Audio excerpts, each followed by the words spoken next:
I would like to welcome our second panel, Chairman Jordan and Ranking Member Nadler from the Committee on the Judiciary to the witness table. And Chairman Jordan, whenever you're ready, I welcome your testimony. Thank you, Madam Chair. And of course, I know it's been said many times today, but we're thinking of Chairman Burgess and what his family is going through. Madam Chair, our federal district courts are facing extraordinary challenges. Millions of Americans face unacceptable delays at federal courthouses because of large caseloads for judges in certain judicial districts throughout the country. As of June 30th, 2024, there were nearly 750,000 pending cases in federal district courts nationwide, with each judge handling an average of 554 weighted filings. Congress has not authorized new district court judgeships in more than 20 years. This stagnation has left our courts overwhelmed, with many Americans waiting far too long for their day in court. This bill offers a practical solution to the crisis.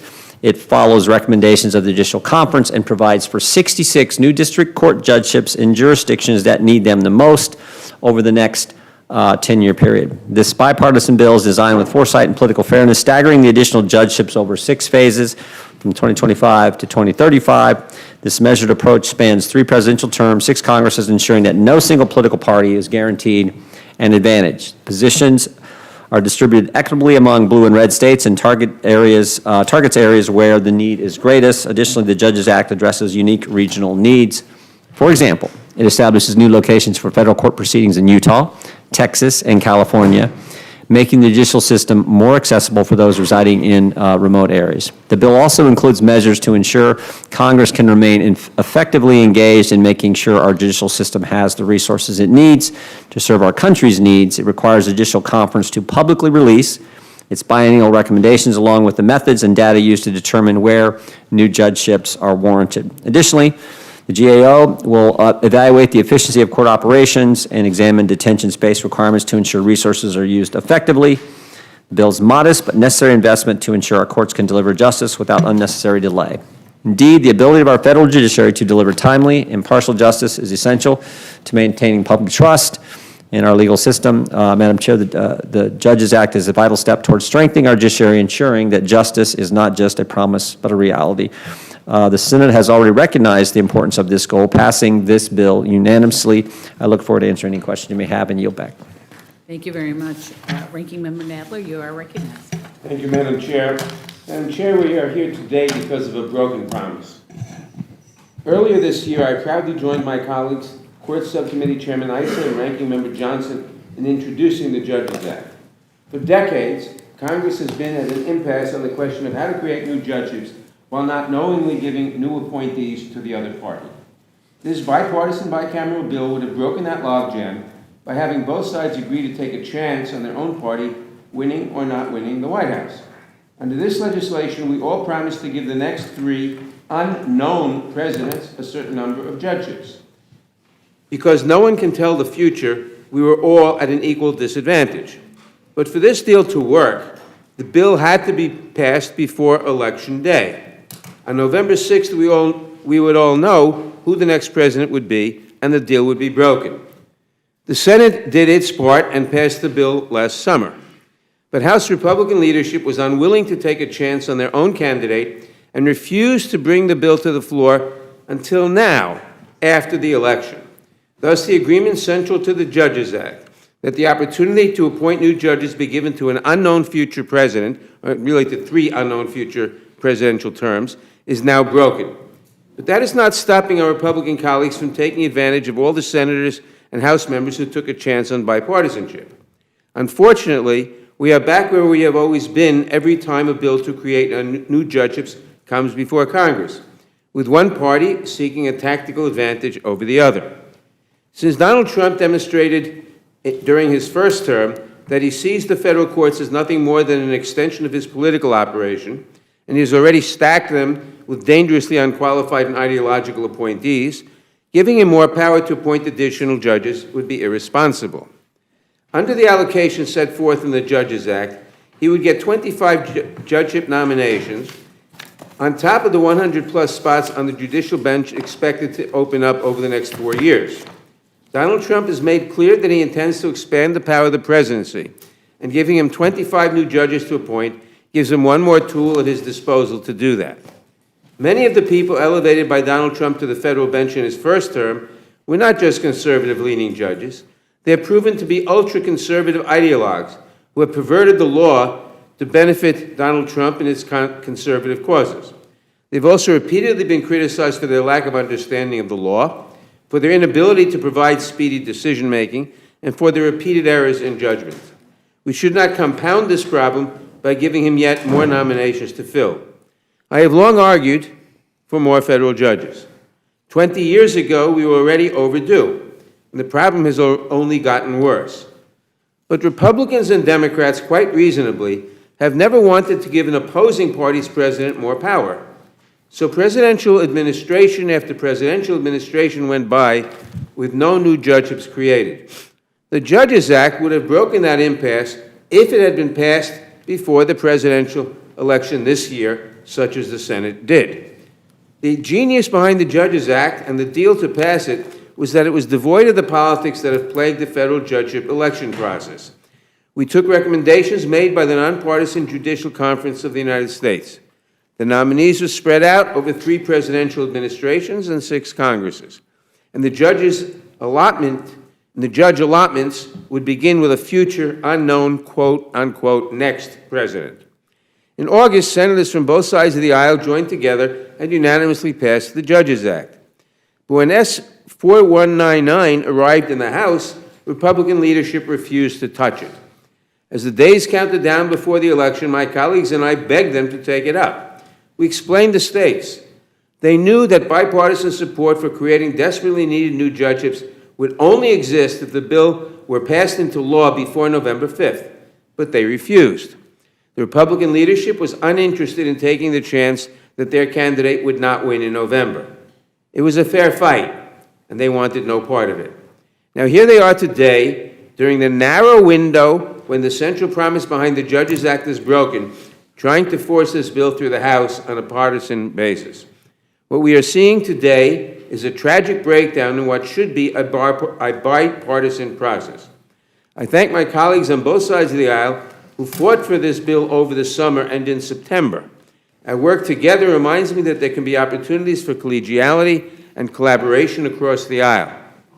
This good, honest work is even more striking when juxtaposed with the political gamesmanship we are seeing this week, as the majority takes a nonpartisan bill and perverts it toward their own ends. 1 month and 11 days from now will be January 20th, 2025. On Inauguration Day, we will no longer know who the next president will be. And I would be happy to take up the promise behind the Judges Act that day and to give the additional judicial appointments to unknown presidents yet to come. Until then, I must urge my colleagues to vote no on S. 4199. I appreciate the opportunity to testify today, and I'd be happy to answer any questions. Thank you to both of you for being here today. I have no questions at this time. Would like to yield to my colleague from Colorado, Mr. Nikos. Thank you, Madam Chair. First, let me just say thank you to the ranking member for his many years of service to our institution, for his distinguished service on the House Judiciary Committee, and his leadership. And I believe we all are grateful, and I am certainly among those who believes that the ranking member has made an indelible impression and impact on this institution that I believe will last generations. And so I want to make sure the ranking member knows my sentiments. I want to give the chairman an opportunity to respond to the ranking member and perhaps expound a bit and give us some understanding about why House Republicans waited 2 months, 3 months, I suppose, after this bill was sent by the United States Senate to the House to take it up. I would just say this, the ranking member, and I too appreciate Mr. Nadler's service to the committee. The ranking member in his continued service to the committee, mentioned fairness. Judicial Conference says we need it. Everyone knows we need it. It came out of the Senate unanimously. The first 22 judges that President Trump will get a chance to nominate, I believe 10 or 11 come from states where both senators are Democrats, and they will weigh in on the process. I don't know how you make it any fairer than what it is. If all those first states had all Republican senators, and maybe you have an argument, but I think this is as fair as it's going to get. And again, it's spaced out over a 10-year time period. We don't know who the next president's going to be in 2028. We don't know who they're going to be in 2032. We just don't know. That's why it's spaced out over 10 years. Hey, let me try this another way. Democrats and Republicans in the United States Senate, Senator Young from Indiana, Senator Padilla from California, came together, passed on a unanimous basis legislation to address the judicial crisis facing our courts. They did so in advance of the 2024 presidential election with the understanding that this legislation needed to be signed into law for the reasons that the ranking member articulated. They sent that bill here to the House. I believe it was received on August 6th of this year. We're taking it up now in December, long after the election. Why? We just didn't get to the legislation. Just didn't get to it. Yeah. It's going to take. We didn't get to the legislation. That doesn't change, but it doesn't change the fact that the American. When did you make the announcement that we'd take this bill up? It doesn't change the fact that the American people. When did you make this announcement? I don't remember making an announcement, we take the bill up. Well, I believe you did an interview a few weeks ago, right after the election, right after Donald Trump won the presidency, and you said, "Oh, you know what? We got to get this bill done. We're going to get it to the floor." Well, I think I was asked about the legislation. We got to get it done. It Just coincidence. Came out of the Senate unanimous. The American people spoke. President Trump won the popular vote, won all 7 swing states, won 30 of the 50 electoral college I will just say, Mr. states in the electoral Chairman, college. I mean, that is one interesting coincidence that the bill comes to the House on August 6th of this year. It comes to the House on a unanimous basis from the United States Senate. Everybody's for it. Everyone says we've got to get this done. well, not everyone's for it. It sounds like you're against it. We've got to get this I'm done for it. before the presidential election. And lo and behold, Because you don't like what the people said? the chairman of the committee You don't like what the decides people said? We're not going to get it to the floor. We're going to wait until the presidential election so that once we know Well, tell that me what- our preferred candidate has won the election, we'll bring it to the I floor. would ask the fine gentleman from Colorado, has something changed in the legislation since August to December? It's still the same bill. I appreciate the chairman's position. Of course, ranking member Nadler. The whole point of the legislation and the reason the Senate passed it back on, August 6th, was that no one then knew who would win the next election. Yes, the American people spoke. Yes, the American people gave Donald Trump 4 years. But that is why we cannot pass the legislation now, because we know who won the election. And the idea was we should pass legislation in which nobody knows who wins the election, so that we'll see what happens. That was the idea. Now, Mr. Issa and I begged the chairman to schedule this vote as soon as possible, before the election. He didn't do it. Why didn't he do it? Because I presume, that I'm sure that had Kamala Harris won the election, we wouldn't be talking about this bill now. Of course. Only because Donald Trump won the election are we now talking about this bill. Precisely. And with that, I yield back. Thank you. I would yield to my good friend from South Carolina, Mr. Norman.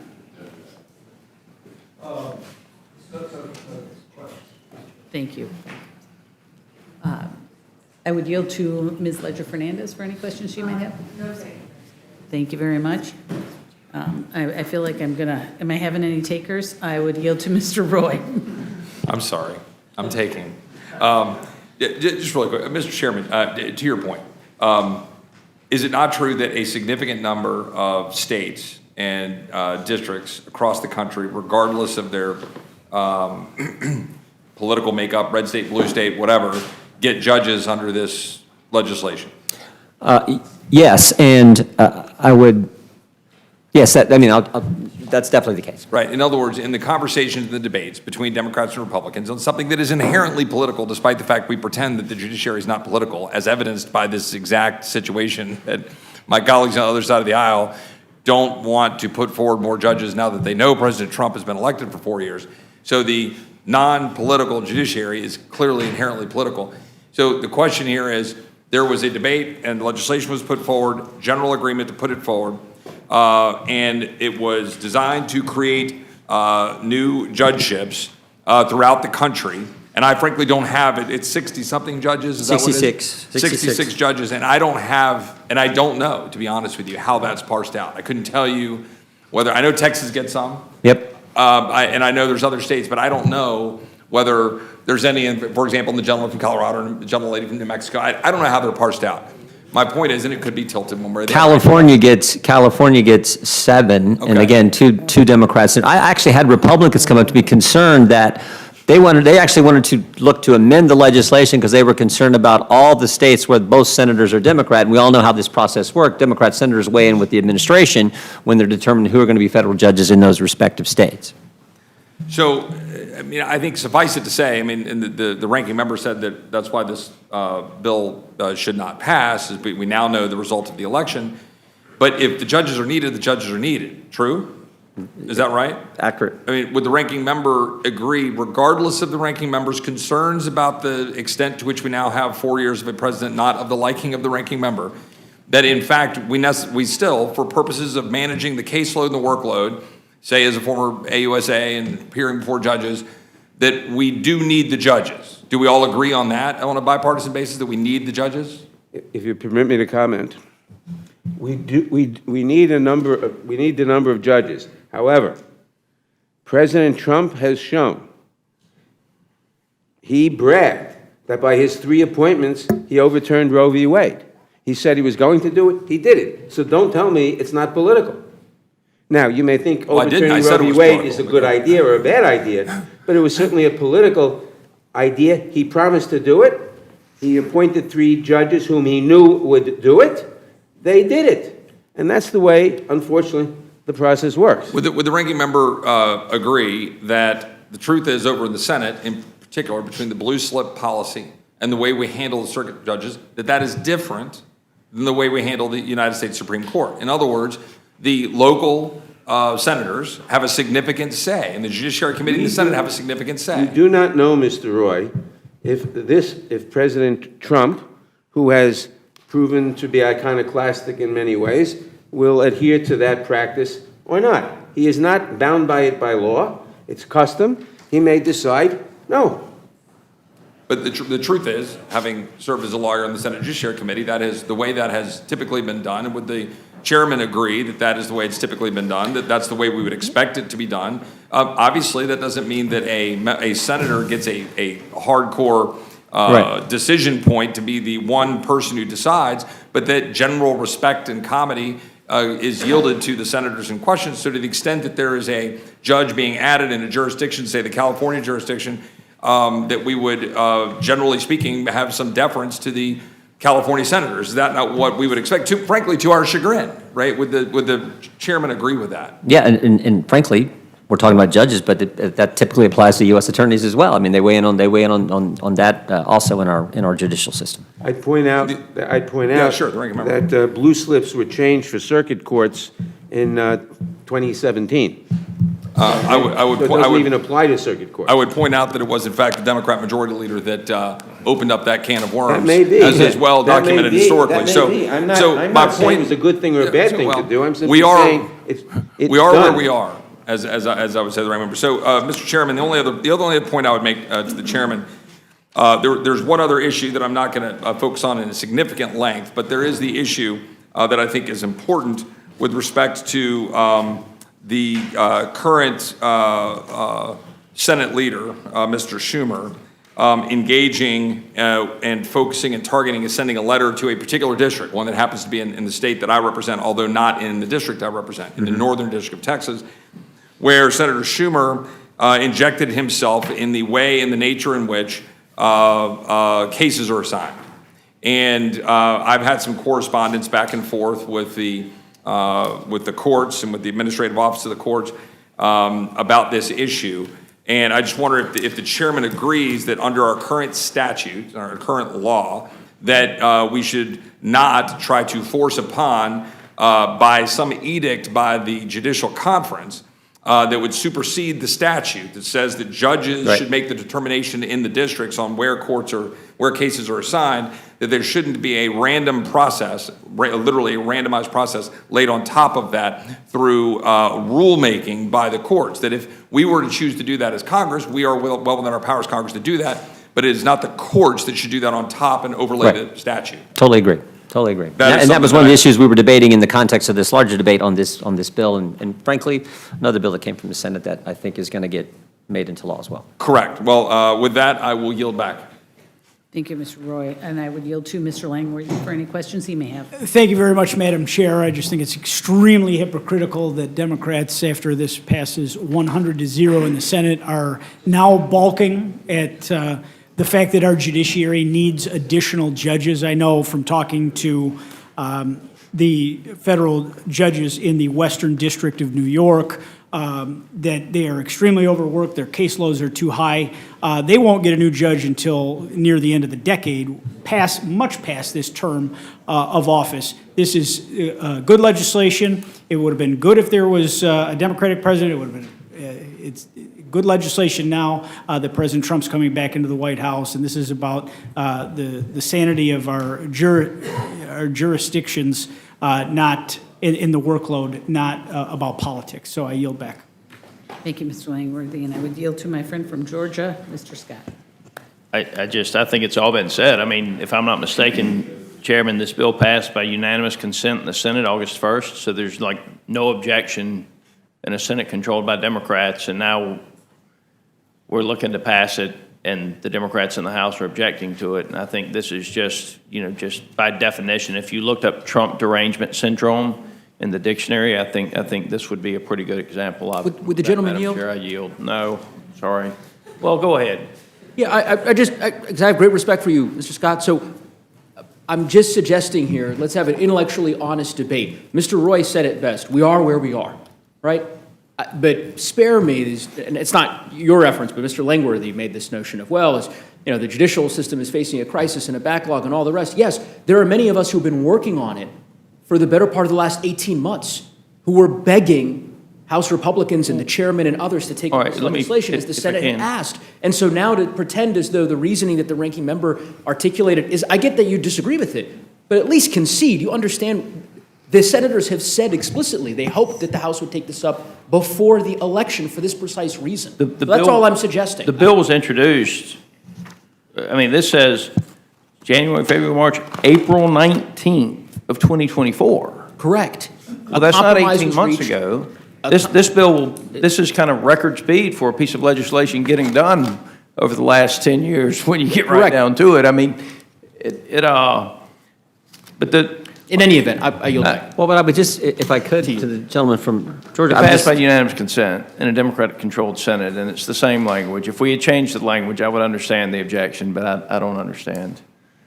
I mean, the alternative, if I could, that the ranking member put forward is, now we got to wait another 4 years. That's exactly right. We got to wait another 4 years. But how many when it's, judges, like- how many of the judges I will just be don't- appointed over the next 4 years? So Mr. Scott? How many are appointed over the next 4 years? 22. With the Mr. Scott? gentleman yield? Yeah.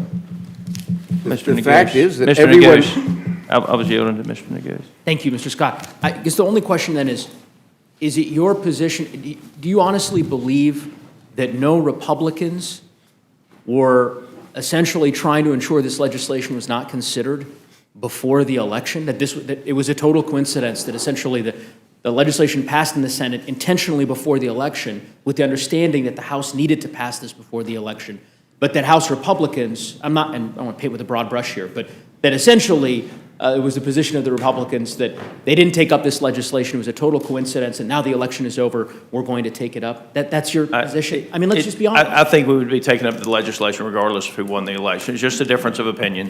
And so, Madam Chair, I yield. Thank you.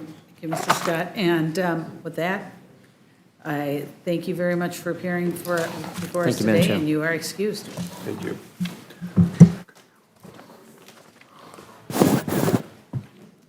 And I'll call up our third panel.